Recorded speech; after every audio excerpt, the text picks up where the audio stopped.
Bien, este módulo 2 lleva por título Clasificación y propiedades de los aceros al carbono. Vamos a estar viendo la clasificación de los aceros al carbono, al menos desde dos normativas, desde el punto de vista de dos normas internacionales, y también hablaremos sobre las propiedades de los aceros al carbono en este módulo 3. Este es un breve resumen sobre el módulo anterior. Este es el diagrama de fases hierro-carbono. Y habíamos mencionado que en un diagrama de fases hierro-carbono encontramos diferentes microestructuras. Algunas de ellas son la austenita, el hierro alfa, el hierro delta también. Está también la perlita, la cementita. Son algunos microconstituyentes o fases. ¿Ok? Entonces, fase y microconstituyentes son sinónimos.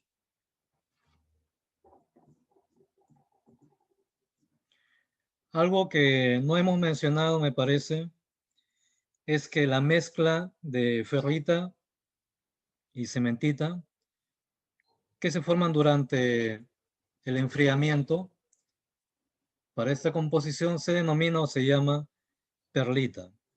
¿Ok? Entonces, es un microconstituyente que no lo habíamos mencionado, o tal vez sí lo hemos mencionado, pero en esta ocasión mencionamos que la perlita está conformada por cementita y ferrita. Bien. En otro esquema vamos a ver la presencia de este microconstituyente. El contenido de carbono correspondiente a la temperatura mínima de la austenita, 0,8%, se denomina el eutectoide. Hemos también identificado un punto que le conocemos como el punto eutectoide. Lo ubicamos aquí en nuestro diagrama de fases. Este es el punto eutectoide, 0,8%, ¿verdad?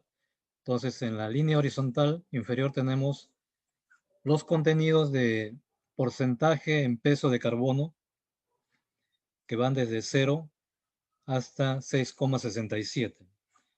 Y en el eje vertical tenemos las temperaturas que van desde 0 hasta 1600 grados centígrados aproximadamente. Muy bien. También hemos visto, este es el mismo diagrama, pero digamos que más detallado. Y aquí vamos a hacer algunas observaciones básicas, importantes para los fines de nuestro curso. Hemos indicado que desde el valor de 0,02% que está ubicado en la parte inferior izquierda, donde estamos señalando con el cursor, en la parte inferior izquierda, ya muy cerca al 0%, empezando desde el 0,02 aproximadamente hasta 2,11, ubicamos a lo que conocemos como aceros en general, o los aceros al carbono. Muy bien, ahora, si nos ubicamos a la derecha del 2,11%, vamos a encontrar ya aleaciones que toman el nombre de fundición. Muy bien, ahora bien, una aclaración. Por el hecho de que a estos materiales les conozcamos como fundiciones, no quiere decir que acá no contengan carbono. Es más, aquí estos materiales contienen más carbono que el grupo de los aceros, pero a este grupo le conocemos como fundiciones. Bien. Pero lo que es de nuestro interés son los aceros. Entonces nos ubicamos desde el 0,02 hasta el 2,11% de porcentaje en peso de carbono. Muy bien. Y por aquí tenemos las temperaturas que van subiendo y ubicamos también líneas que son también de vital importancia para determinar qué tipo de fase estoy encontrando en un material. Por ejemplo, tenemos la línea A1, tenemos la línea A3 y la línea ACM. Estas tres líneas son las más importantes en lo que corresponde a aceros al carbono. Entonces, por aquí tenemos en el lado derecho un cuadro, la tabla 2, que nos indica definiciones de temperatura de transformación en hierro y aceros. Entonces tenemos la línea ACM. Vamos a ver qué nos indica esta línea ACM. Dice, en aceros hipereutectoides es el límite de solubilidad de carbono en la austenita. La línea AC1 o simplemente A1, que es esta línea horizontal, que está aproximadamente a 727 grados centígrados, también es una línea que me marca diferencia de fases, pero aquí en esta leyenda nos indica que la línea A1 o la línea AC1 indica la temperatura a la cual comienza a formarse austenita durante el calentamiento. Bien, aquí tenemos a la derecha, en este cuadro, en la tabla 2, tenemos el significado de estas líneas. ACM, AC1 o simplemente A1 y la línea A3 o AC3. ¿Qué significa la línea AC3? Es la temperatura a la cual se completa la transformación de ferrita en austenita durante el calentamiento. Muy bien. Entonces, estas líneas ACM, AC1 y AC3 son simplemente temperaturas de cambio de fase en equilibrio. Vamos a ubicar la línea AC3. ¿Por dónde está? Aquí tenemos la línea AC3 o simplemente A3. Ahí está una especie de diagonal, Pero ¿qué me indicaba esta línea? Me indicaba la temperatura a la cual se completa la transformación de ferrita en austenita. Vamos a ubicar dónde está la ferrita. A la fase ferrita, o también conocida como hierro alfa. Por aquí la tenemos. Aquí está un poquito cortada las palabras, pero aquí dice hierro alfa o ferrita. Muy bien. Entonces, la flecha me está indicando que voy a encontrar ferrita pura en esta especie de triángulo. Bien, en esta especie de triángulo. El triángulo que está formado por la línea vertical del eje de las temperaturas, esta otra línea diagonal que va subiendo hasta este punto, hasta el punto donde se intersecta con A1, y la otra línea, que es otra diagonal, hasta llegar más o menos hasta unos 910 grados centígrados. Entonces, dentro de esta área, que es muy pequeña en realidad, es muy pequeña, o sea, por aquí tenemos 0,02%, ¿ok? Entonces, en este espacio, recién yo ubico la ferrita pura, digamos, sola, sin mezclarse con otro constituyente. Pero si yo voy más a la derecha, me ubico, por ejemplo, a un valor de 0,03 o 0,04 en este eje del porcentaje de carbono, y proyecto una línea vertical y me ubico más o menos a unos 800 grados centígrados, ¿qué cosa voy a encontrar? Voy a encontrar una combinación de hierro alfa con hierro gamma. Hierro alfa es la ferrita y hierro gamma la austenita. Entonces, en en esta otra especie de triángulo encuentro hierro alfa y hierro gamma, es decir, ferrita y austenita. Y a medida que voy aumentando la temperatura, ya voy encontrando ya austenita pura. Eso quiere decir que a medida que yo me alejo ya de esta línea, voy a encontrar por aquí austenita pura. Bien, entonces de esta manera es que se dan los cambios de fase según la temperatura y según el porcentaje en peso de carbono donde yo me estoy ubicando. Un segundo ejemplo, vamos a decir que estamos en un acero que contiene, vamos a decir, 1.2%. Bien, 1.2% sería más o menos por aquí, en este punto. Estamos a 1,2% de porcentaje en peso de carbono, por aquí. Por aquí tenemos, a ver, vamos a ubicar el cursor. Ahí estamos. Por aquí está el punto de 1,2% de carbono y voy a proyectar esta línea, este punto, en una línea vertical y me voy a ubicar más o menos a unos 1000, menos, un poquito menos, a unos 820 grados, ¿ok? 820 grados, por aquí. Entonces, 1,2% de carbono y en el otro eje a unos 820 grados. Por aquí más o menos me voy a ubicar. Entonces, una pregunta posible en nuestros cuestionarios podría ser un acero que contiene 1,2% de carbono a una temperatura de 820 grados centígrados. ¿Cuál será su microestructura? ¿Qué fases o qué microconstituyentes encontramos a ese porcentaje de carbono y a esa temperatura? Bueno, este cuadro nos lo muestra y nos indica que en esta zona encontramos austenita más cementita. Bien, cementita más austenita. Y así es como podemos identificar los diferentes tipos de carbono. Por eso es que aquí tenemos un cuadro que nos indica ya, digamos, una posible clasificación. Y aquí tenemos aceros de bajo carbono, en este cuadro del lado derecho. Aceros de bajo carbono, que va desde 0,10 hasta 0,30% de carbono. Aceros de medio carbono, que van desde 0,3 hasta 0,85 porcentaje en peso de carbono.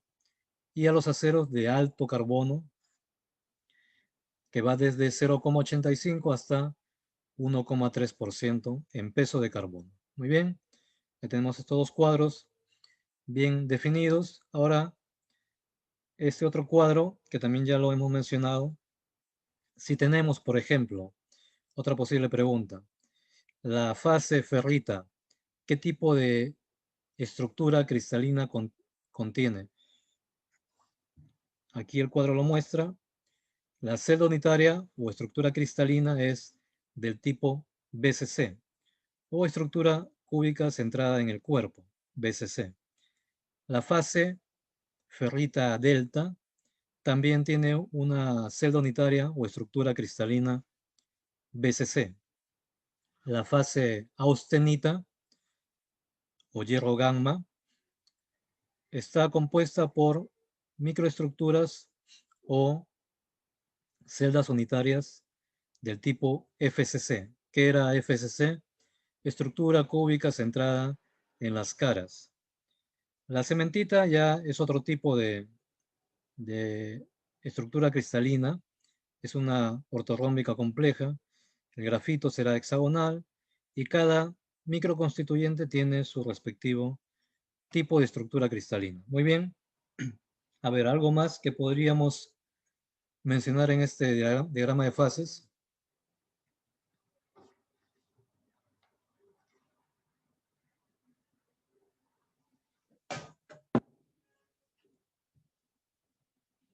Por aquí ubicamos, por ejemplo, la perlita, lo que ya habíamos mencionado.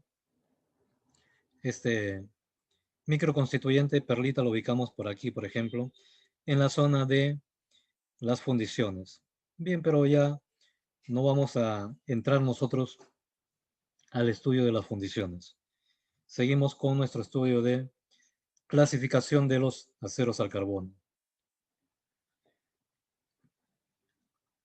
Entonces, una primera clasificación que estamos haciendo es según su porcentaje de carbono. Vamos a ver algo más sobre este cuadro que ya hemos mostrado. Entonces, los aceros de construcción o de bajo carbono contienen desde 0,3% de carbono. El uso frecuente es el estructural por su facilidad de conformado en planchas, perfiles.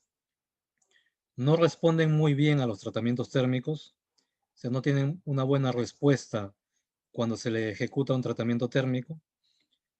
tienen buena ductilidad y una buena soldabilidad.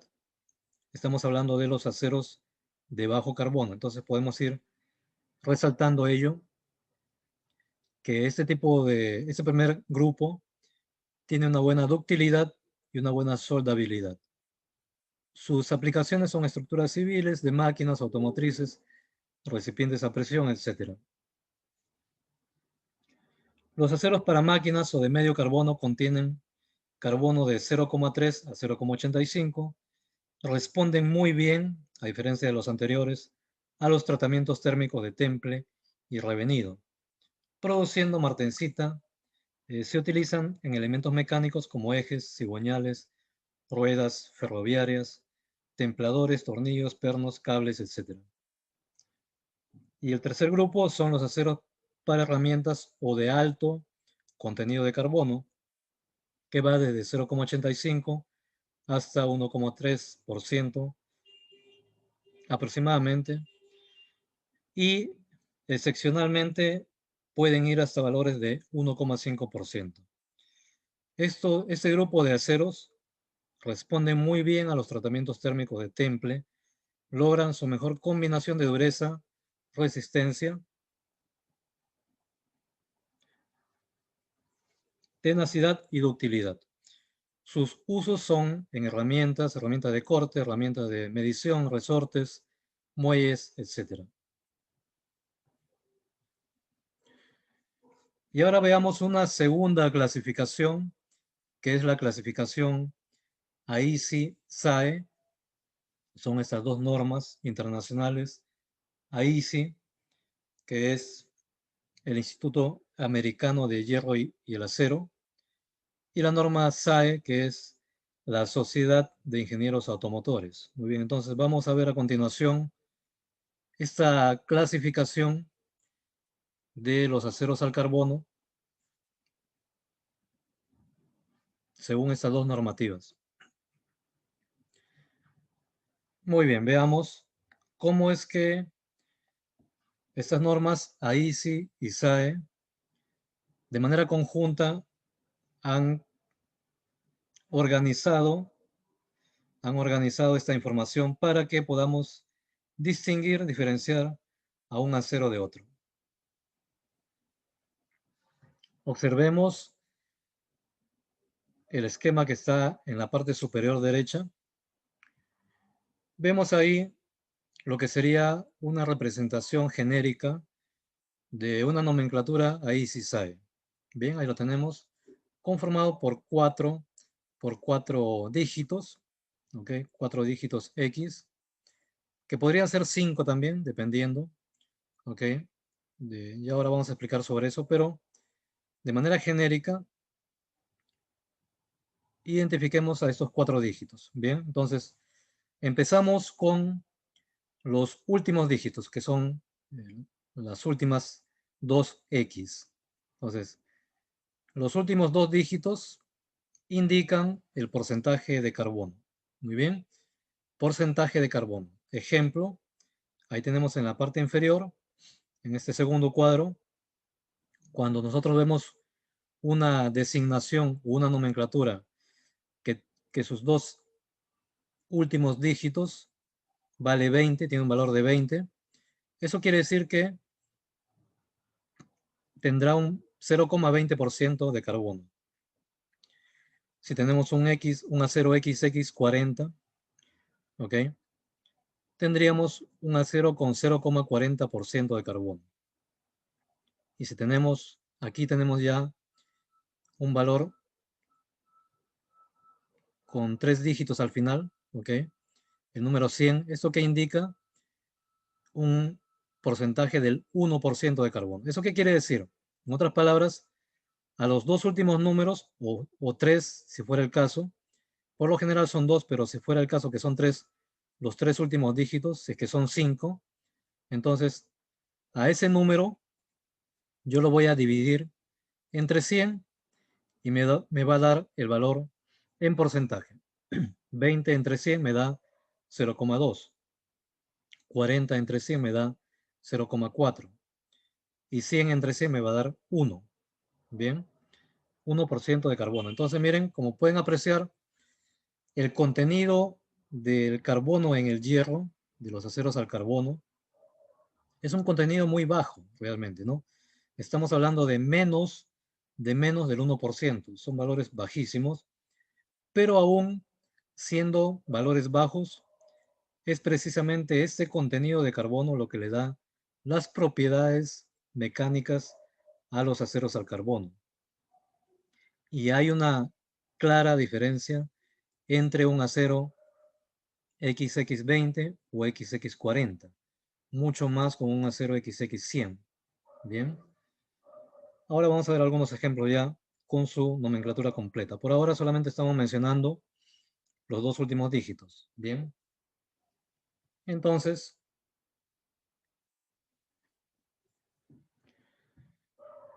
ahí tenemos nuestra nomenclatura. Veamos ahora qué significa el primer y segundo dígito. Entonces, el primer dígito, dice esta leyenda, es el tipo de acero.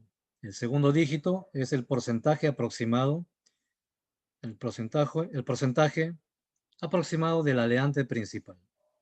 Muy bien. Con ejemplos vamos a lograr un mejor entendimiento. Por aquí tenemos la explicación. Los dos últimos dígitos, XX, indican el porcentaje del carbono presente en el acero multiplicado por 100. Eso es a la inversa, ¿verdad? Entonces, si a este valor 0,20 yo le multiplico 100, me va a dar 20. Si a este valor de 0,40 le multiplico 100, me da 40. Si a este 1 le multiplico 100, me da el 100 que encontramos en la nomenclatura. Ahora, el primer dígito. El primer dígito indica la aleación principal y el segundo dígito, X, el porcentaje aproximado del aleante principal. La aleación principal, X, indica el tipo de acero que es. Puede tomar valores del 1 al 8. Miren, estamos en el primer dígito. El primer dígito puede tomar, dice, valores del 1 al 8. Del 1 al 9 es en realidad. Del 1 al 9. ¿Ok? Entonces, miren, tenemos por aquí, cuando encontremos en la nomenclatura el número 1, estamos hablando de aceros al carbono propiamente dicho, por decirlo así. ¿Ok? Eso no quiere decir que el resto de nomenclaturas, el resto de aceros, no contengan carbono. Sí contienen carbono. Bien, pero a este grupo que está designado con el número 1 se les conoce como los aceros al carbono corrientes u ordinarios. Muy bien. Los que empiezan con el número 2 son aquellos aceros al níquel. Al níquel. Los que empiezan con el número 3 son los aceros al níquel cromo. Los que empiezan con el número 4 son los aceros al molibdeno. Los que empiezan con el número 5 son los aceros al cromo. Número 6 al cromo vanadio. Número 8 al níquel cromo vanadio. Acá hay 3 elementos principales, digamos. Pero siempre predomina uno. En este caso, por ejemplo, predomina el porcentaje del níquel. Por aquí, en el acero que contiene el dígito 6, al cromo vanadio, el que contiene mayor porcentaje es el cromo. Y el último, el acero que empieza con el dígito 9, es el acero al manganeso silicio.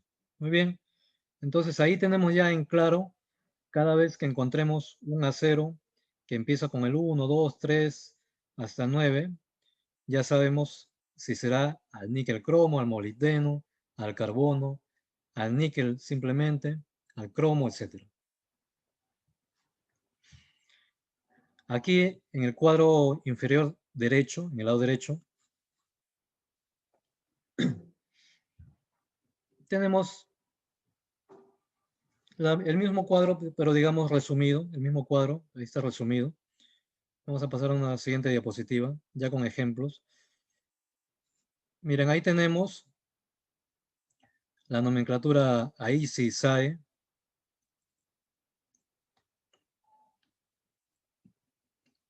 por aquí tenemos a los aceros ordinarios al carbón, los aceros al carbono resulfurados de fácil maquinado. Miren, estos 4 primeros empiezan con 1, ¿bien? Empiezan con el número 1, ¿ok? Entonces, lo que los diferencia son, en este caso, el segundo dígito, ¿bien? Entonces, los que empiezan con el número 11 serán aceros al carbono resulfurados de fácil maquinado. Los que contienen el número 13 serán aceros con 1,75% de manganeso. Los aceros que empiezan con el número 15 serán los aceros al manganeso con valores entre 1 y 1,65%. Los aceros que empiezan ya, por aquí tenemos otro grupo ya, miren, el 23, 25, 31, 33, 40, 41, y es básicamente una ampliación del cuadro anterior que veíamos, los que empiezan con el 1, con el 2, con el 3, 4, 5, etcétera. Y por aquí ya tenemos ya una ampliación de ese primer cuadro, de esa información, ¿verdad? Por aquí tenemos los que empiezan con el 5, dijimos que son aceros que contienen como elemento principal el cromo.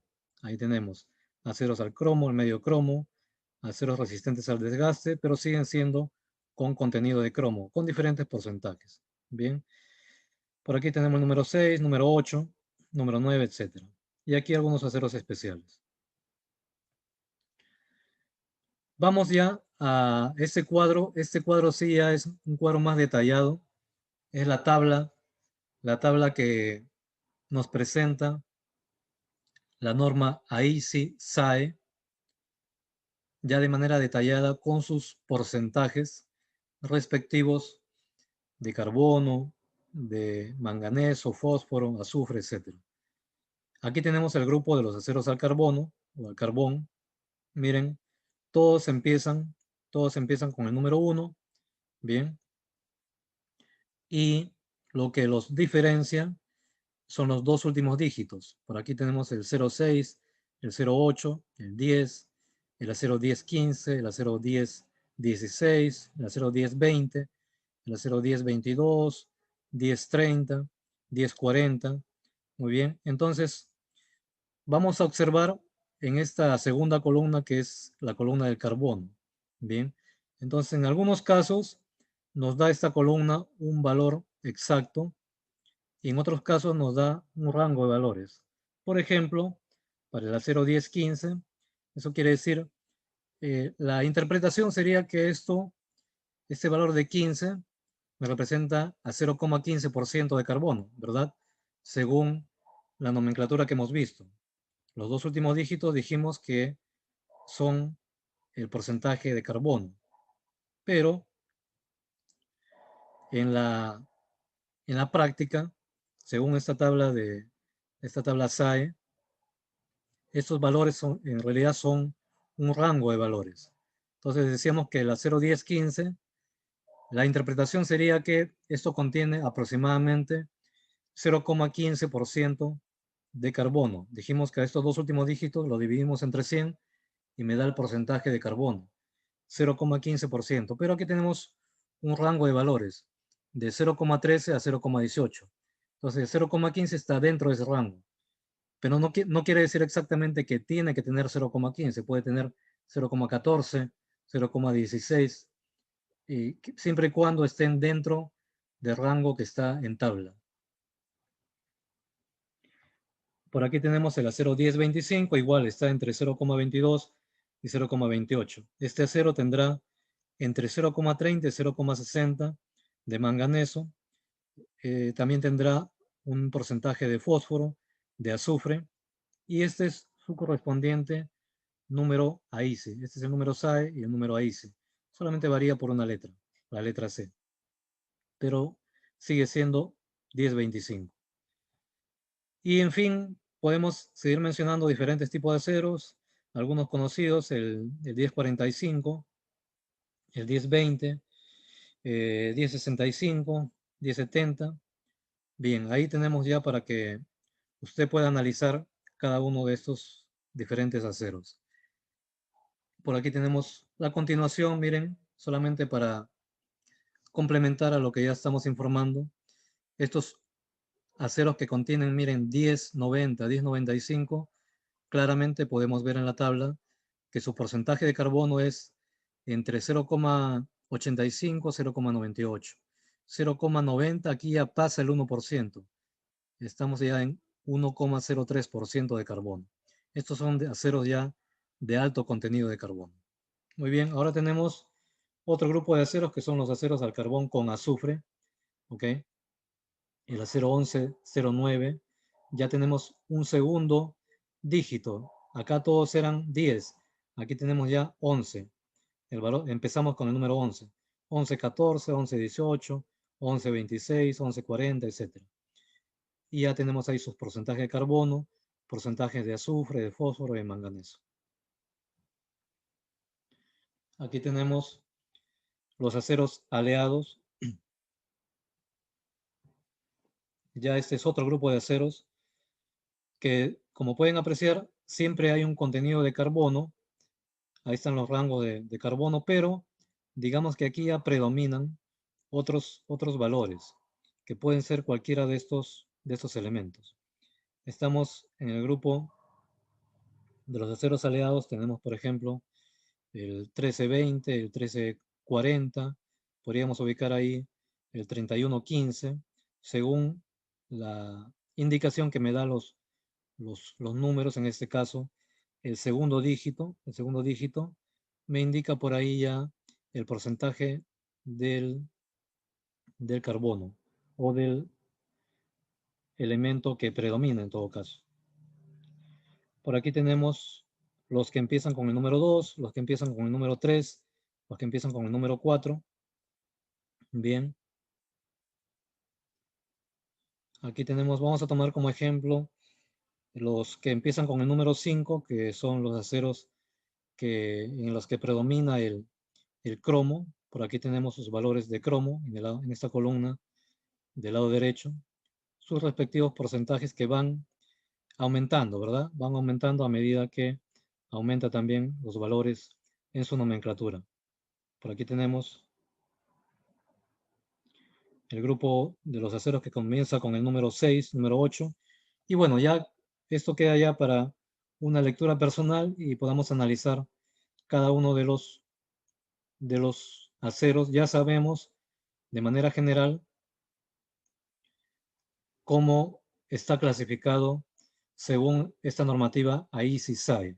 Bien, creo que esto ya nos deja en claro cómo identificar a un acero, según su porcentaje en carbono, según el elemento, el porcentaje del aleante principal y según el primer dígito. Bien, vamos a pasar a una segunda o tercera clasificación bajo otra norma.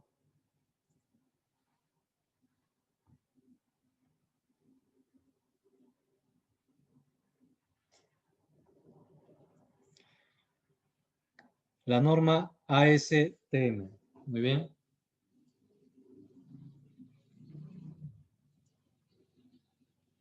Vamos con una tercera clasificación, que es la norma ASTM.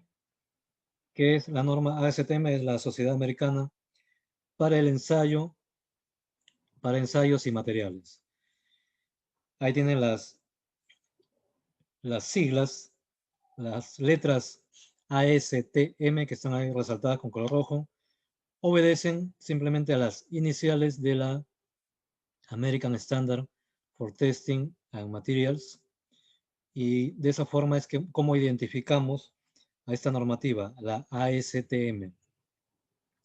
Muy bien, esta normativa americana también tiene bastante influencia en Sudamérica, en Latinoamérica, y seguramente muchos de ustedes que trabajan en el mundo de la soldadura aplican esta normativa, o bien la que hemos ya mencionado, la norma AISI-SAE.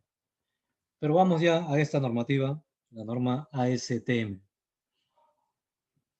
Esta norma ASTM establece la designación de los materiales de acuerdo a su aplicación específica, uso para la construcción, fabricación de dispositivos, dispositivos mecánicos, aplicaciones eléctricas, magnéticas, etc.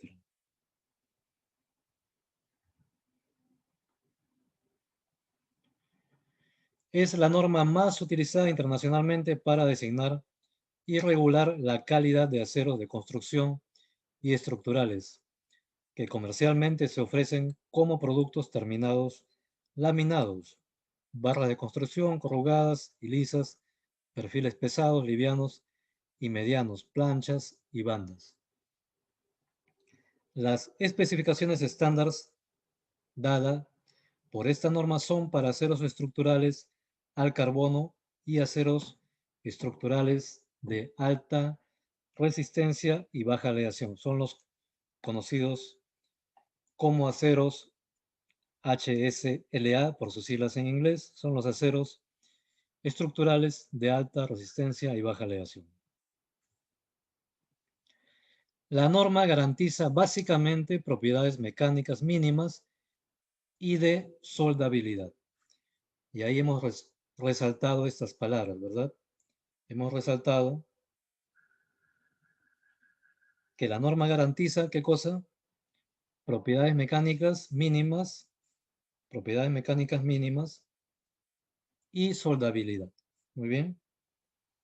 Entonces, a efectos de garantizar sus propiedades mecánicas, establece valores mínimos del acero para un concepto muy importante que lo vamos a ver en breve, el límite de fluencia, que viene a ser lo que conocemos nosotros como grado. Siempre que nos referimos a un acero, nos es familiar esta palabrita, grado, ¿no? El grado de un acero tiene que ver con el límite de fluencia. Lo vamos a explicar con un esquema, con un cuadro. Resistencia a la tracción, alargamiento y doblado. Para garantizar la soldabilidad de los aceros, la norma ASTM establece, ¿qué cosa? La composición química del acero, con valores máximos permisibles para carbono, manganeso, azufre y fósforo. Muy bien. Entonces, la norma ASTM, los estándares publicados por ASTM emiten designaciones sistemáticas fijas para cada tipo de acero, con sus consiguientes especificaciones y requerimientos para ser utilizados por los fabricantes y usuarios de los aceros. Los estándares para cada designación o código ASTM de un acero particular, luego de su adopción original, son revisados con cierta frecuencia. ¿Ok? Una cosa es la adopción original de la norma, pero otra cosa es la revisión con cierta frecuencia, y sus modificaciones son publicadas anualmente en el Annual Book of ASTM Standards, incluyendo este cambio de editorial.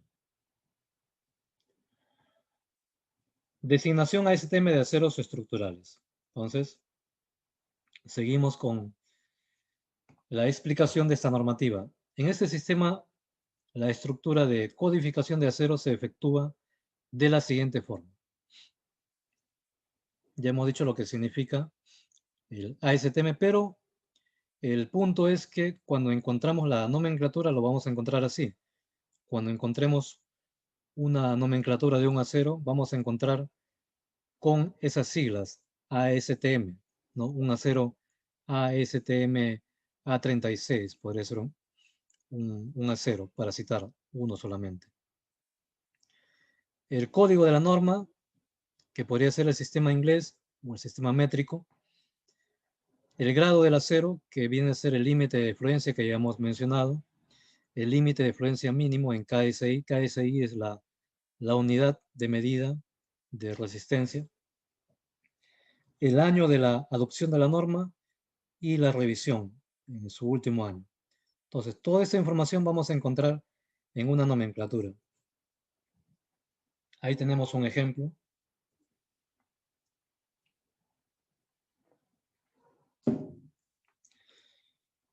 Tenemos, por ejemplo, un acero ASTM A36/A36M-96A. Muy bien, entonces A veces simplemente decimos un acero a 36, ¿no? Pero la manera correcta de identificar a un acero, según esta normativa, es como lo estamos mostrando con este ejemplo. Sería el caso de un acero ASTM A36 slash o barra inclinada A36M-96A. Entonces, analicemos rápidamente qué significan todas estas siglas, números y letras combinadas. ASTM simplemente significa, ahí lo tienen en la parte inferior, las siglas del nombre de la norma, ¿no? El American Society for Testing and Materials. A36 viene a ser el grado del acero que está relacionado directamente con el límite de fluencia. Entonces ya sabemos que cuando encontremos el número 36, esto significa ¿qué cosa? 36 KSI. 36 KSI. Y si tenemos una designación A36M, esto se refiere al código ASTM, pero en el sistema métrico. Entonces, por aquí tenemos el código ASTM en sistema inglés y por aquí tenemos el código ASTM en sistema métrico representado por la letra M. Por eso la diferencia, pero viene a ser lo mismo. Y por aquí tenemos el dato del número 96, que viene a ser el año de la última revisión. Y tenemos la letra A, que me indica la segunda revisión. Muy bien. Para el caso de una designación ASTM de aceros estructurales de varios grados, tenemos la siguiente nomenclatura. Tenemos como ejemplo un acero ASTM A615, barra inclinada A615M, 96A, grado o G60. Bien, ahí tenemos ASTM, ya sabemos lo que significa. A615 vendría a ser el código ASTM en el sistema inglés. A615M sería el código ASTM en el sistema métrico. 96 el año de la última revisión y la letra A es la segunda revisión. G60 sería el grado 60 con un límite de fluencia mínimo igual a 60 KSI.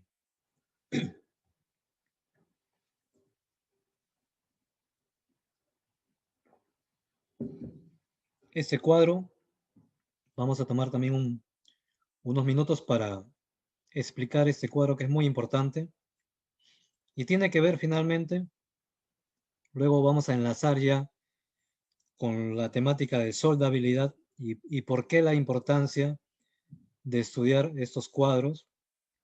En este caso estamos hablando del diagrama esfuerzo de formación.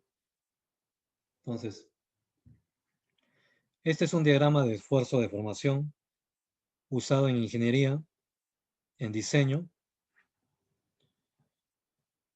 Cuando nosotros sometemos a un ensayo de tracción, a un ensayo de tensión, a una probeta de acero, por ejemplo, podrían ser esta probeta que la tenemos en la parte inferior, esta figura en la parte inferior izquierda. Ahí está nuestra probeta de acero, que podría ser un acero al carbono. Aquí tenemos la probeta, digamos, en su estado inicial. Luego ya se ha ido deformando y finalmente llega a romperse esa probeta, a la rotura. Ese es su estado final. Entonces vamos a analizar esta probeta de acero en sus diferentes etapas. Tenemos una región lineal, tenemos una región de plasticidad perfecta o fluencia, y tenemos una región de endurecimiento por deformación y la etapa de la estricción. Bien. En la parte inferior, en el cuadro donde están las probetas, observamos unos subtítulos que dicen deformación elástica, deformación plástica y rotura. Muy bien. Entonces, ubiquémonos en el cuadro que está en el lado derecho. Y este es el mismo gráfico, ¿ok? Pero por aquí donde está el punto B, y por aquí vemos una especie de zigzag. Esta área o esta línea que va en forma de zigzag vendría a ser lo que en este gráfico de la parte izquierda sería el tramo BC. Este tramo, en realidad desde A, ABC. Este tramo ABC vendría a ser una ampliación, digamos, con una lupa de lo que sería esta zona que está más o menos por aquí, por el punto B, y lo que está después del punto B, esta especie de zigzag. Entonces, esta zona la ampliamos por aquí en el lado izquierdo y decimos que esta es la zona de plasticidad perfecta. Muy bien. Pero, ¿qué sucede? Como todo material, todo metal o todo acero, tiene un punto en que se comporta elásticamente y tiene un punto en que ya se comporta de manera plástica.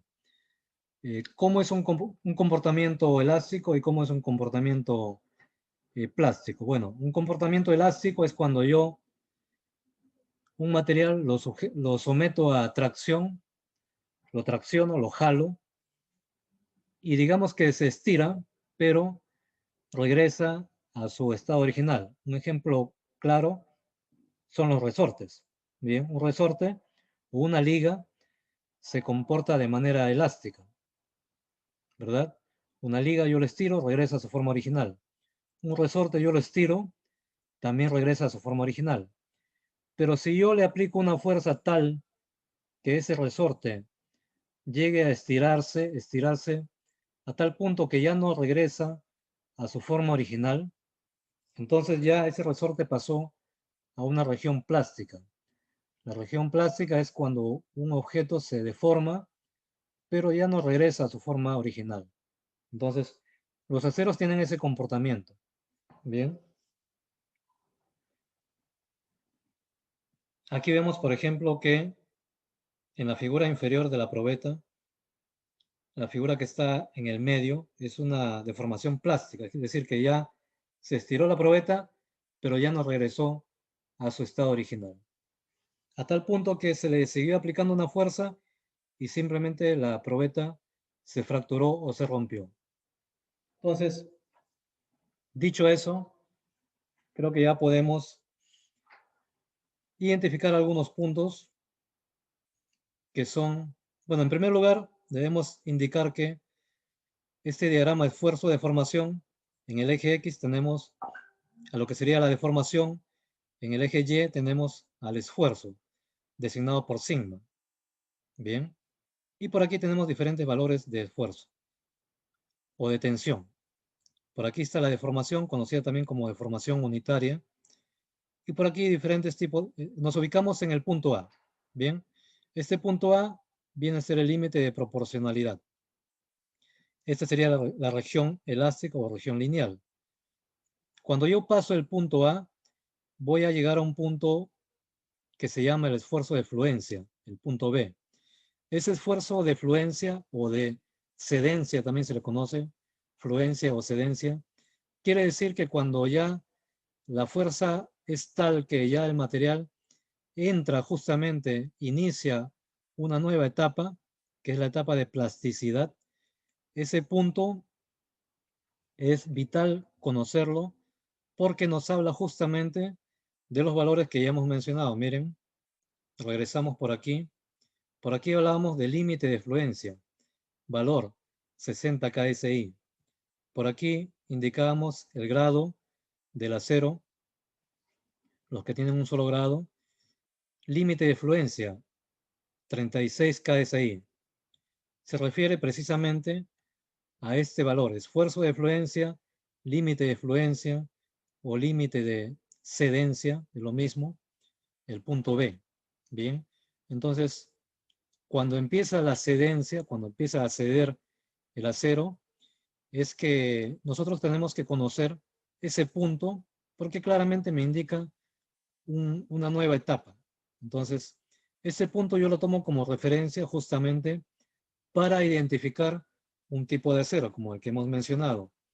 Si hablamos de un acero A36, ASTM A36, quiere decir que tiene un límite de fluencia, por aquí nos ubicamos, de 36 KSI.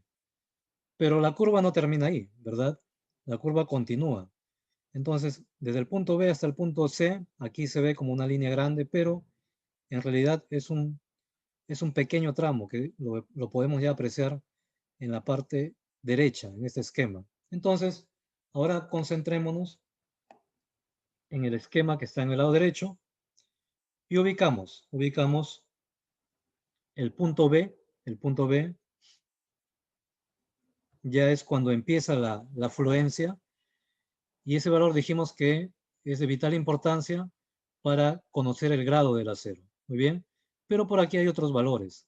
Por aquí tenemos el punto R, el punto U. Estos valores o estas letras pueden tomar diferentes nombres. Más que nombres, pueden tomar diferentes variables, ¿no? Aquí le llaman R, aquí le llaman U, por aquí le llaman D, por aquí le llaman E. Lo cierto que estos puntos son el punto máximo o esfuerzo último, también le llaman esfuerzo máximo, y por aquí tenemos ya el punto final, que es el punto de fractura. Entonces, este cuadro en el lado derecho es muy interesante porque nos muestra la probeta, digamos, en forma un tanto exagerada, pero para fines didácticos se las ha colocado ahí. Esta es la probeta con su longitud inicial. Se aplica una fuerza FE, va en aumento la fuerza, ¿ok? Llega a un punto en que ya pasa a una región de plasticidad, la probeta va aumentando, pero ya no regresa a su estado inicial. Por aquí tenemos el punto B, que es el esfuerzo de fluencia, y por aquí tenemos ya los puntos máximos. La probeta se sigue estirando, todavía no se rompe, llega a su esfuerzo máximo. Por aquí más bien disminuye el valor del esfuerzo. ¿Por qué? Porque ya se encuentra con una zona de estricción, así se le conoce esta cintura, esta estricción, hasta el punto de fracturarse. Entonces, por aquí tenemos ya este valor de fractura. Ya ese es el último punto de la gráfica. Muy bien. Entonces, estos puntos son importantes. Los valores de esfuerzos. El esfuerzo de fluencia, el esfuerzo de fractura, el esfuerzo máximo o el esfuerzo último, siempre los vamos a encontrar en las nomenclaturas. Muy bien, espero que haya quedado claro este concepto de los valores de esfuerzo que están relacionados con el grado de una nomenclatura en un material. Entonces, veamos ahora los aceros estructurales en la industria y la aplicación de la normativa ASTM. Avanzamos un poquito más ya. Era importante hacer esa explicación de los diagramas, pero avanzamos ya un poquito más con algunas aplicaciones, o algunos ejemplos más que todo.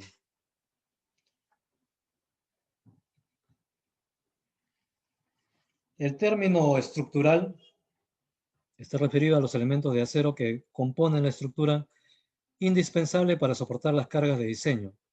El acero estructural consiste de las siguientes elementos. Podrían llamarse los anclas, cortavientos, puntales, armaduras, bases, columnas, conectores de cortante, estructuras de soporte de tuberías, transportadores, largueros, polines, marquesinas, etc. Bien, una serie de elementos estructurales que podríamos mencionar. Los aceros estructurales laminados en caliente se producen en forma de placas, barras y perfiles de diversas formas. Las normas aprobadas por ASTM para placas y perfiles laminados en caliente son los aceros A36, A529, A572, A242, A588, A709, A514, A852, A913 y A992. Bien. La norma A709 es especial. En ella se definen aceros convenientes para la construcción de puentes, como acotación especial. La norma o nomenclatura ASTM-A36. Esta norma es aplicable a una gran variedad de perfiles estructurales laminados en caliente y a placas de la misma calidad que aún están disponibles en el mercado latinoamericano.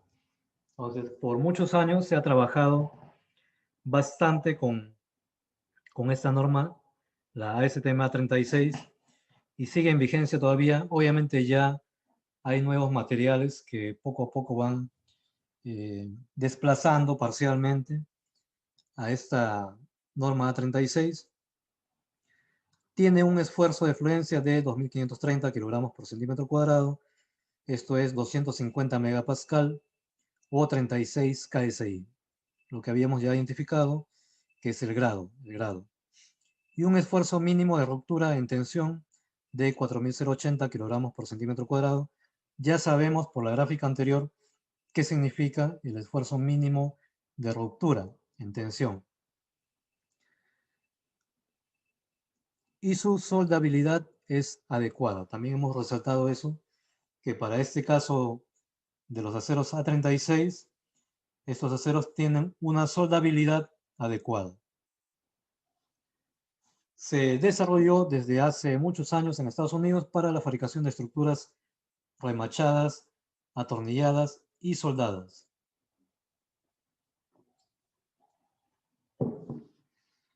Mejorando el contenido de carbono de los aceros disponibles en aquella época, como el acero ASTM A7. Con la innovación de este tipo de acero, las conexiones soldadas empezaron a desplazar a las remachadas que pronto desaparecieron. El acero ASTM A529 se usa con mucha frecuencia en la construcción de edificios de acero. También es un grado de acero común en barras y perfiles, ángulos, canales de calidad estructural. El acero A529 básico incluye un grado 50 para perfiles de los grupos 1 y 2 de la ASTM, placas hasta de 1 pulgada de grueso y 12 pulgadas de ancho, y barras hasta 2,5 pulgadas de grueso. Los esfuerzos FY y FU mínimos son los esfuerzos que hemos visto, el esfuerzo de fluencia y el esfuerzo último. Mínimos son de 42 y 60 a 85 KSI. El acero ASTM A572, este acero está disponible en varios grados dependiendo del tamaño del perfil y grueso de la placa. El grado 50 con esfuerzo de fluencia FY de 345 megapascal o 50 KSI y esfuerzo último de 450 megapascal o 65 KSI. Está disponible en todos los tamaños y espesores de placa hasta 100 milímetros. Este acero es el grado de acero estructural más utilizado actualmente en el mercado estadounidense, aunque está siendo sustituido rápidamente por el acero A992 en perfiles tipo W. Y ahí lo tenemos precisamente el acero A992. Es la adición más reciente, a partir del año 98, de la lista de aceros estructurales en Estados Unidos. Se produjo para usarse en construcción de edificios y está disponible solamente en perfiles tipo W. Para propósitos prácticos se trata de un acero, lo que sería un acero, ¿verdad? A572, grado 50, con algunos requisitos adicionales. Específicamente, además de un acero de fluencia mínimo, especificado de 345 megapascal o 50 KSI. El A992 también proporciona un límite superior de fluencia máximo de 65 KSI. La relación de esfuerzo FY sobre FU no es mayor a 0,85 y el carbono equivalente no excede a 0,50. Ahora vamos a ver sobre carbono equivalente. Ofrece características excelentes de soldabilidad y ductilidad.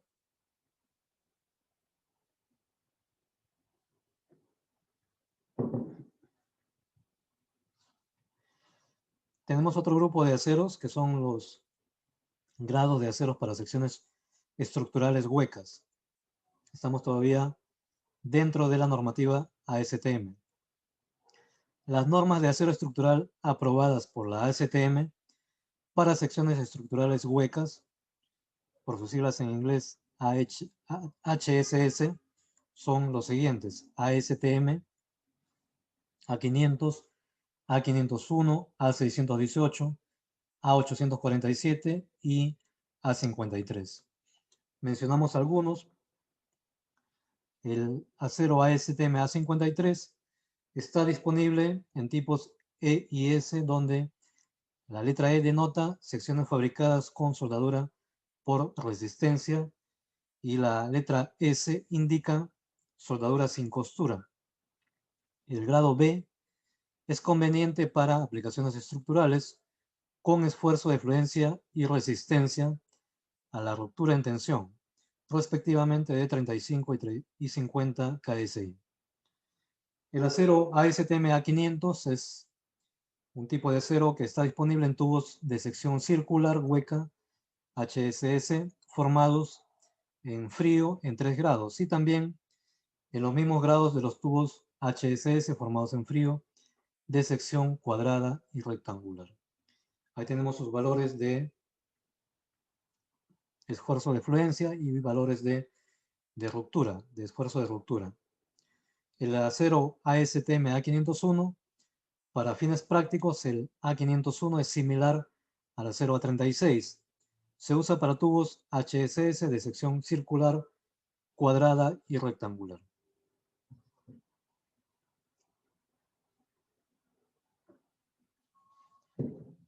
Ahí tenemos un cuadrito resumen de algunos, no todos, pero de algunos aceros. Ahí tenemos la nomenclatura, los aceros A36, A529, el A242, el A572, el A992, A53, el acero A500, 501, A588 y A913. Sus valores de esfuerzo de fluencia y esfuerzo último en megapascal y kilogramos por centímetro cuadrado.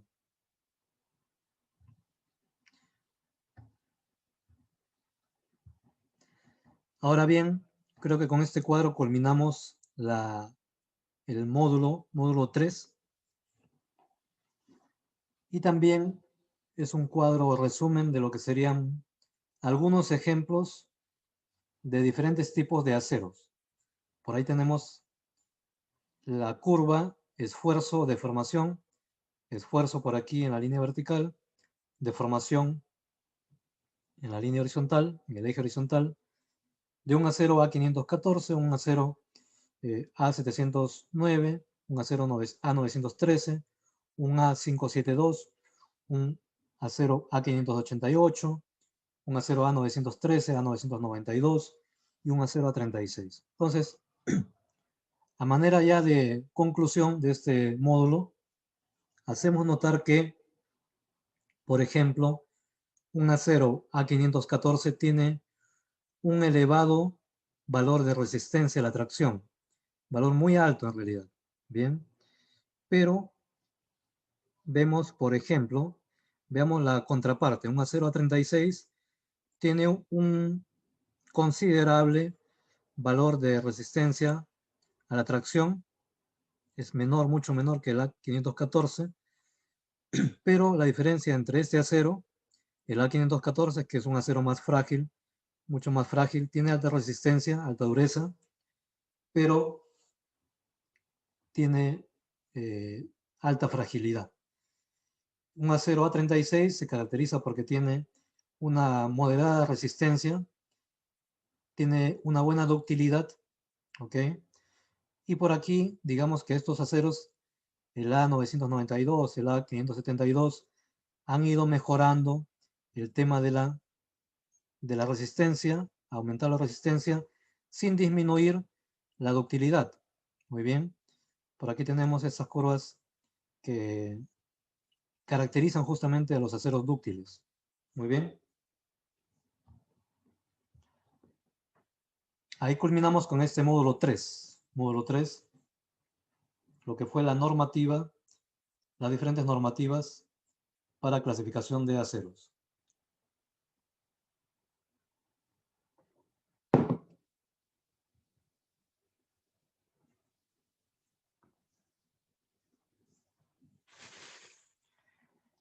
Continuamos con el módulo número 4. Módulo número 4. Con esta temática de lo que es difusión de hidrógeno y carbono equivalente. Dos conceptos nuevos dentro de nuestro curso. Difusión de hidrógeno y carbono equivalente. En el módulo anterior habíamos ya definido lo que es la difusión.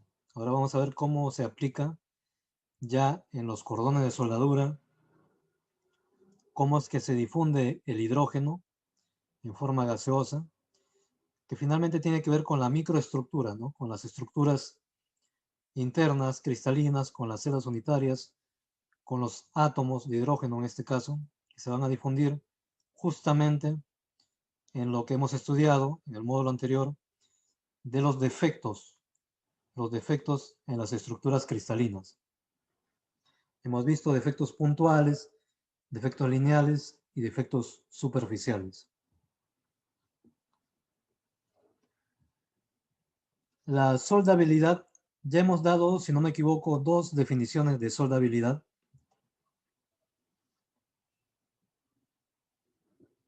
Veamos uno más.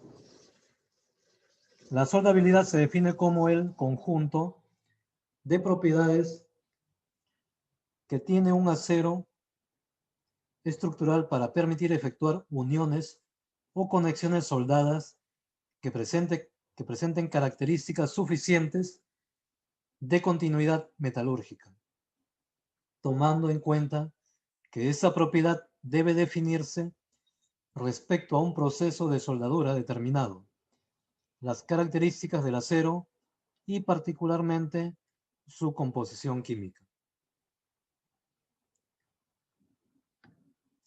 Quisiera repetir este concepto porque en la medida que entendamos bien el concepto, vamos a entender la importancia del por qué estudiamos, por ejemplo, la estructura cristalina, las celdas unitarias, los defectos en la estructura cristalina, los microconstituyentes. Ahora ya se suma lo que es la difusión de hidrógeno. Hemos visto las diferentes nomenclaturas que tienen que ver con el grado y ahora mencionamos la composición química. Bien. Entonces, la soldabilidad se define como el conjunto de propiedades que tiene un acero estructural para permitir efectuar uniones, ojo ahí, uniones o conexiones soldadas que presenten características suficientes de continuidad metalúrgica, tomando en cuenta que esta propiedad debe definirse respecto a un proceso de soldadura determinado, las características del acero y particularmente su composición química influyen de manera importante ¿en qué cosa? En la soldabilidad.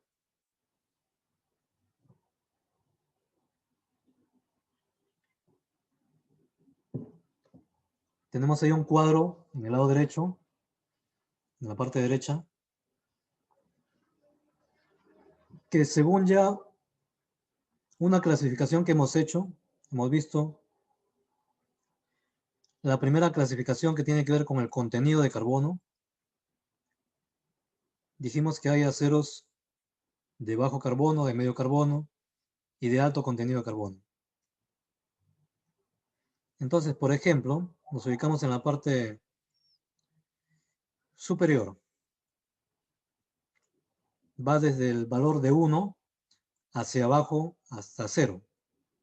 Eso quiere decir que en la parte inferior tenemos aceros que tienen bajo contenido de carbono, que va más o menos desde 0, desde 0, okay, desde 0 hasta 0,3, o sea, inferiores a 0,3. Entonces, esos aceros se caracterizan por tener una soldabilidad óptima. ¿Ok? Los aceros de bajo contenido de carbono. Los aceros que van en los valores desde 0,35 hasta 0,65 se caracterizan porque tienen una soldabilidad con cuidados especiales. ¿Qué quiere decir eso? Que estos aceros, por su contenido de carbono, que es medio, un valor medio, van a requerir, para que tenga una buena soldabilidad, un precalentamiento y un postcalentamiento. Muy bien. Y los aceros que van desde 0,65 hasta 1 son aquellos aceros que tienen una soldabilidad de alto riesgo. Ahí está mal escrita la palabra. No es soldadura, sino soldabilidad de alto riesgo. Alta susceptibilidad al agrietamiento y excesiva dureza y fragilidad. Bien, entonces quisiera ya que vayamos diferenciando y afirmando nuestro conocimiento. Ya con esto nos debe quedar claro que los aceros de bajo contenido de carbono tienen una soldabilidad óptima. Los aceros de medio contenido de carbono tienen, digamos, una soldabilidad aceptable, pero requiere cuidados especiales. Un precalentamiento, un postcalentamiento. En los siguientes módulos vamos a hablar de esto, de precalentamiento y postcalentamiento. Mientras que los aceros que tienen un alto contenido de carbono tienen soldabilidad de alto riesgo, alta susceptibilidad para el agrietamiento, excesiva dureza y fragilidad. Muy bien. Ahora bien, en los últimos años se han desarrollado aceros con menor contenido de carbono. Estos son aliados para alcanzar la resistencia y ductilidad requeridas. Esto ha sido posible gracias a que, bueno, a nuevos procesos de producción, los procesos de arco eléctrico, técnicas de metalurgia y colada continua. El bajo contenido de carbono también mejora la soldabilidad. Eso ya lo hemos visto en el cuadro anterior. Veamos ahora la influencia de los elementos aleantes en la soldabilidad. Muy importante también distinguir cuando un acero contiene un cierto porcentaje de manganeso, de silicio, de azufre, etc. Entonces, veamos si es que estos elementos aleantes afectan positiva o negativamente. ¿Qué hay del manganeso, por ejemplo? El manganeso tiene efectos similares a los del carbono. Muy bien, ya vamos por ahí sacando alguna deducción. El manganeso tiene efectos muy similares a los del carbono. Se usa en aceros estructurales en cantidades que varían de aproximadamente 0,5 a 1,7%. Es una cantidad relativamente pequeña. El silicio es uno de los dos elementos desoxidantes más importantes del acero, lo que significa que es muy efectivo para ¿qué cosa? Para remover oxígeno del acero durante el vaciado y proceso de solidificación. El contenido típico del silicio en aceros estructurales es menor del 0,4%, pero debe ser por lo menos del 0,1%. Entonces ya sabemos los porcentajes aceptables en los que podemos tener silicio en nuestro material.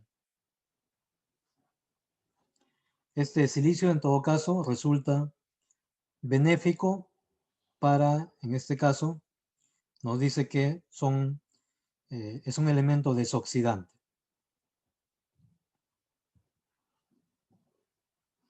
Otro elemento aleante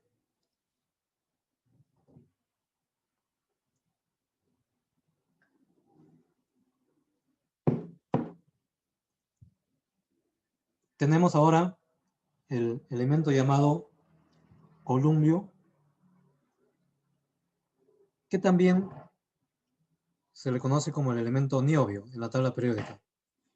Este elemento se usa para mejorar la resistencia del acero. Le da una mayor resistencia a nuestros aceros. Tiene efectos similares a los del manganeso y vanadio. Y frecuentemente se usa en combinación con el vanadio. Debido a los requisitos de soldabilidad, el niobio o columbio se usa en cantidades menores al 0,05%. Un ejemplo de un acero que contiene niobio es el acero A572. ¿Qué hay sobre el níquel, este elemento aleante que también está muy presente en los aceros al carbono? El níquel es un agente poderosamente anticorrosivo. Muy buena acotación. También es de vital importancia la corrosión, aunque no estamos directamente haciendo énfasis en la corrosión para nuestra temática, pero ya tenemos un dato ahí, que el níquel es un agente poderosamente anticorrosivo. Y también es uno de los elementos más importantes para aceros de alta tenacidad. El contenido de níquel generalmente varía entre 0,25 y 1,5, dependiendo de los requisitos del acero. Bien. El azufre y el fósforo. Ambos elementos son perjudiciales. En el caso de estos elementos, ya los encontramos de manera perjudicial para la resistencia del acero, pero especialmente en la ductilidad y la soldabilidad. Entonces, azufre y fósforo no benefician en nada ni para la ductilidad ni para la soldabilidad. El azufre promueve la segregación del acero. Por esta razón, el contenido de azufre y fósforo se limita a no más de 0,04 a 0,05%, cantidades muy pequeñas. Los aceros de colada continua generalmente tienen un contenido de azufre de alrededor de 0,02 a 0,03%.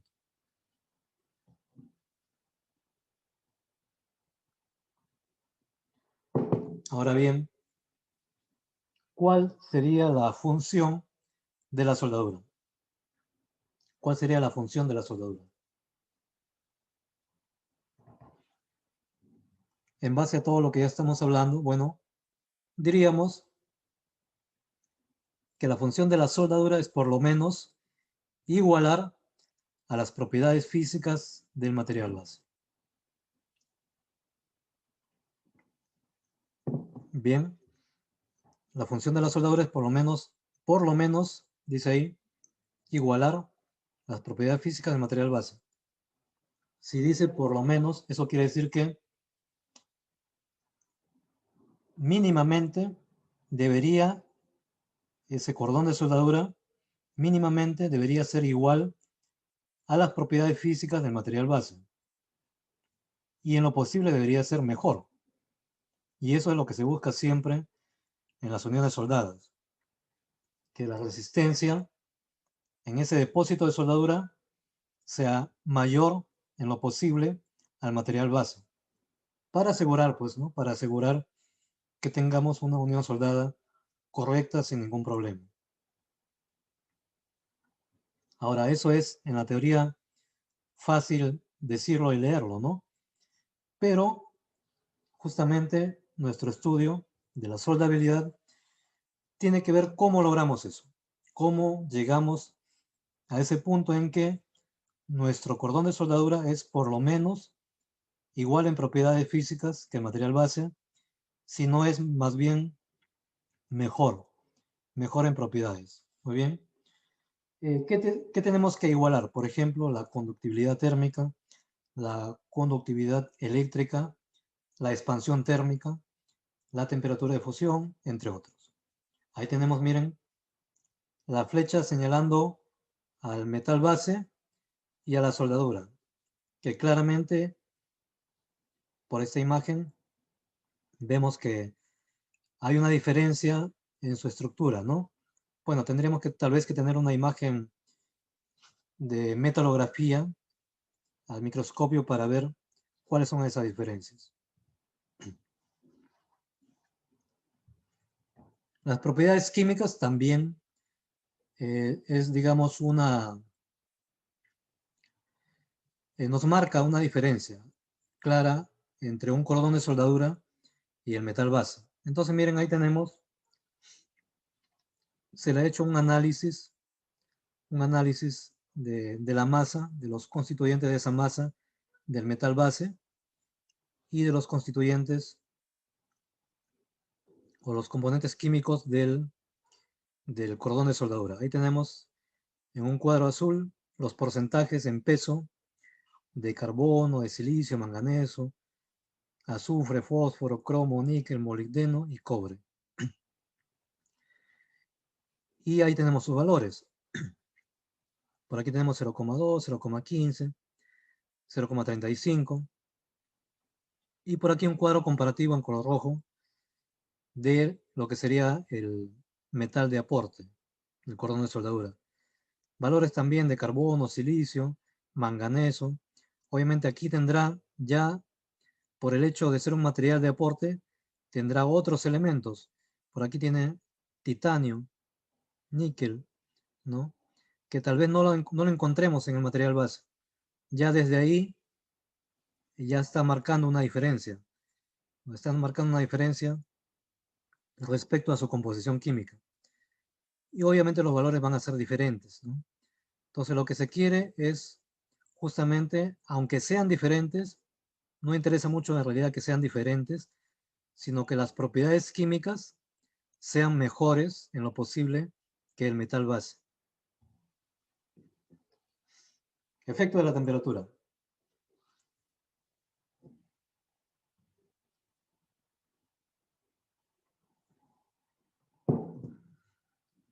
Así como es útil la temperatura para el proceso de soldar, también el calor y la elevación de la temperatura provoca efectos perjudiciales y crea algunas desventajas como, número uno, crea tensiones residuales debido a calentamientos localizados y contracciones de solidificación y enfriamiento, produciendo deformaciones y distorsiones. Esto lo conocemos, creo, todos en la práctica, las deformaciones y distorsiones que se generan en una unión soldada. Pérdida de la ductilidad por cambios microestructurales en algunas aleaciones. Pérdida de resistencia y dureza en la zona SAC. Pérdida de resistencia en algunas aleaciones tratadas térmicamente o trabajadas en frío. Veamos ahora la absorción de gases durante el proceso de soldadura. Durante el proceso de soldadura se generan diferentes tipos de gases por efectos combinados del material de aporte, de la atmósfera, de las reacciones químicas que se generan. Se van a generar diferentes tipos de gases. Entonces, durante la ejecución de la soldadura es posible la absorción de esos gases que acabo de mencionar, como podrían ser el nitrógeno, el oxígeno y el hidrógeno, principalmente estos gases, afectando con ello las propiedades de la junta. El oxígeno se absorbe del medio que circunda la unión del aire y se presenta en la unión soldada como óxido de fierro. En estado líquido, la solubilidad del oxígeno y el óxido de fierro es mucho mayor que en estado sólido. Por ejemplo, ahí tenemos un cuadro que nos muestra el porcentaje de fierro, perdón, el porcentaje de óxido de fierro y el porcentaje de oxígeno. ¿Okay? Ahí tenemos los valores a diferentes temperaturas. El óxido de fierro normalmente se presenta en la soldadura como inclusión no metálica. Entonces, esta es una forma de absorción de gases, una inclusión no metálica. El uso de llamas carburantes puede elevar el porcentaje de carbono del metal fundido durante el soldeo, generando microestructuras no deseadas. El nitrógeno del ambiente, que es absorbido por el metal líquido, forma nitruros que son componentes no metálicos y se presentan como inclusiones. Y el hidrógeno, que está ahí subrayado, es el más peligroso de los gases presentes en el cordón porque origina las fisuras del metal de aporte y proviene de la humedad del recubrimiento de los electrodos. Muy bien, resaltamos también eso. El hidrógeno, dice, proviene de la humedad del recubrimiento de los electrodos. Otra fuente de hidrógeno es la descomposición de productos orgánicos del recubrimiento como la celulosa. Descomposición de hidrocarburos usados como combustible en la llama de soldar, presencia de grasas y aceites en la superficie de soldar. El hidrógeno, por su tamaño y por la temperatura, puede migrar a la zona SAC. Eso también es muy importante, ¿ok? Tenerlo presente, que el hidrógeno que se está produciendo, generando en las inmediaciones del cordón de soldadura, en la zona de fusión, puede también, dice, migrar a la zona SAC.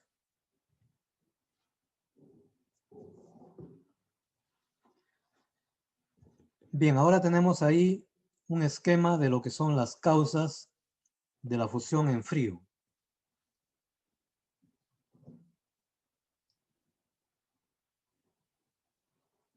Observemos en el lado derecho, tenemos diferentes tipos de fisuraciones, de grietas, pero principalmente nos vamos a referir a las grietas que son producidas en frío, en el proceso de enfriamiento. Ahí tenemos, miren, en la parte inferior derecha, en color naranja, por ahí resaltado, algunas grietas superficiales, transversales, longitudinales. En el talón también se pueden producir algunas grietas, en el talón de la soldadura. Y justamente estas grietas, estas fisuraciones en frío, se deben principalmente a lo que hemos anotado en este diagrama, en el lado izquierdo, debido a la microestructura susceptible, debido a la difusión del hidrógeno, que ya hemos mencionado en las diapositivas anteriores, y debido a las tensiones internas. Bien, entonces, fisuración en frío tiene que ver directamente con la microestructura susceptible, la difusión de hidrógeno y las tensiones internas. Ahí tenemos un esquema que nos da una mejor visión de las causas de fisuración en frío. Ahí tenemos el hidrógeno en la parte superior izquierda. Tenemos las microestructuras, la parte inferior izquierda, y las tensiones. Muy bien. Respecto al hidrógeno, hemos dicho que se genera en la humedad atmosférica. El proceso de soldadura está relacionado con el potencial de hidrógeno. Se tiene que hacer un uso adecuado, tiene que haber una buena limpieza y secar también el área que estamos, hacer un proceso de secado en el área que estamos soldando. Por aquí un concepto de carbono equivalente. Ahora vamos a ver con algunos gráficos qué es esto del carbono equivalente. Y vamos a ver también algo sobre velocidad de enfriamiento de la soldadura. Esto ya toca en los siguientes módulos. Igual forma los tratamientos térmicos posteriores. Bueno, las tensiones residuales tienen que ver con la geometría de la raíz de la junta, resistencia del metal de soldadura y la secuencia de la soldadura. Determinación de la soldabilidad. Bien, aquí vamos entrando ya al concepto también de carbono equivalente. Muy bien. Una manera sencilla para determinar la soldabilidad del acero son las fórmulas del carbono equivalente. ¿Qué son estas fórmulas del carbono equivalente? Bueno, estas fórmulas expresan la influencia relativa de los elementos químicos respecto al carbono en la soldabilidad. Muy bien. Expresan la influencia relativa de qué cosa, de los elementos químicos respecto al carbono en la soldabilidad. Ahí tenemos, miren, la fórmula del carbono equivalente. Muy bien. Acabamos ya de indicar qué expresa el carbono equivalente. Tiene que ver, como se ve en la misma fórmula, con los diferentes elementos de aleación. Bien. Por eso hemos mencionado uno a uno los elementos de aleación, cuáles son sus efectos, cuáles son sus características, o bien positivas o negativas. Y aquí justamente, como cada uno de estos elementos va a influenciar en la soldabilidad, es que se ha determinado que por medio de esta fórmula del carbono equivalente podemos expresar la influencia relativa de los elementos químicos respecto al carbono en la soldabilidad. Ahí tenemos la fórmula. La primera, el valor o el porcentaje de carbono más los valores de porcentaje de manganeso más silicio sobre 6 más los valores de cromo, molibdeno, niobio, vanadio, todo dividido entre 5, más níquel más cobre, todo dividido entre 15. Y así tenemos una segunda fórmula que va a variar, digamos, en alguna fracción, pero son similares. Podemos aplicar cualquiera de estas, dependiendo, digamos, de la influencia que tengamos en diferentes localidades. Algunos usan más la primera, la segunda o tal vez la tercera fórmula. Ahí tenemos un cuadro que resume de buena forma la soldabilidad del acero en función del carbono equivalente. Entonces, decíamos que una manera sencilla para determinar la soldabilidad, miren, ya estamos hablando de encontrar un valor que de tal forma que si yo encuentro ese valor, me permita hallar si es que la soldabilidad es buena, es mala o es regular. Entonces, este concepto de carbono equivalente también es vital para saber si el acero que yo estoy trabajando va a tener una buena, mala o excelente soldabilidad. Entonces veamos el cuadro de la parte inferior y leamos lo que dice en la parte inferior. Miren, cuando tenemos un carbono equivalente, un valor de carbono equivalente menor a 0,4, entonces decimos que la soldabilidad es excelente, muy buena, podríamos decir. Cuando el valor del carbono equivalente está en un rango de 0,41 a 0,45, decimos que tiene una buena soldabilidad. Cuando el valor del carbono equivalente es de 0,46 a 0,52, decimos que la soldabilidad es regular. Y cuando encontramos un valor después de haber aplicado mi fórmula de las que están en la parte superior, el carbono equivalente es mayor que 0,52, ¿ok? Valor más alto, mucho más alto. Decimos que la soldabilidad es pobre, simplemente. Entonces, es un cuadro que nos va a servir mucho en realidad. Es más, en internet, en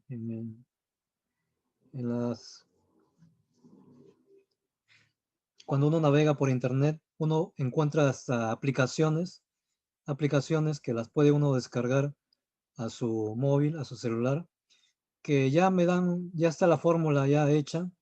Yo solamente agrego los porcentajes de los diferentes elementos de aleación.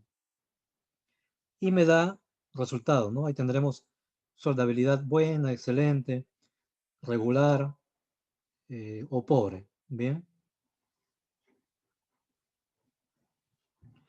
Muy bien, ahí tenemos entonces este cuadro que nos va a ser de mucha utilidad. Es una de las principales formas en que podemos determinar la soldabilidad. Bien, hay otras formas. Vamos a ver tal vez al menos una más por ahí. Y en el siguiente módulo complementamos también. Ahí tenemos el diagrama de Graville, referido a la susceptibilidad del acero a la fisuración asistida por hidrógeno, relativo al carbono, al contenido de carbono y carbono equivalente. Entonces, miren, una cosa es el contenido de carbono en peso, eso lo hemos visto en los diagramas de fase, y otra cosa es el carbono equivalente, que lo acabamos de ver. Bien, aquí tenemos el diagrama de Graville, que nos demarca tres zonas principales. Ahí tenemos en números romanos, son zona 1, zona 2, zona 3. Muy bien. Entonces, cuando yo juego con los valores de carbono equivalente y contenido de carbono, porcentaje en peso, tenemos en el eje X, diríamos, es el eje del carbono equivalente, y el eje Y, el eje del contenido en peso de carbono del acero. Entonces, cuando yo juego con los valores de carbono equivalente y contenido de carbono en peso, voy a ubicarme trazando líneas verticales y horizontales, o bien en la zona 1, en la zona 2, en la zona 3. Ahora, hay una gráfica que ya nos indica si es que nos ubicamos, por ejemplo, en la zona 1, ¿ok? Hallamos el carbono equivalente. Ahí está la fórmula incluso. Hallamos el carbono equivalente. Ya conocemos el valor de contenido de carbono en peso, porcentaje en peso. Entonces nos ubicamos, digamos, por aquí, con un acero A514 grado B. El diagrama ya me muestra y nos dice que todos los aceros que se ubiquen en esta zona son aceros soldables, pero con cuidados, ¿no? Soldables con ciertos cuidados. Por aquí tenemos la zona 3. Todos los aceros que se ubiquen en esa zona, que caigan en esa zona, serán aceros de difícil soldabilidad. Muy bien. Esa es la zona 3. Aceros que son de difícil soldabilidad. Y si tenemos un acero que se ubica en la zona 1, todos esos aceros van a ser más bien, por el contrario, aceros de fácil soldabilidad. Muy bien. Este cuadro también ayuda bastante para determinar la soldabilidad de un acero al carbono.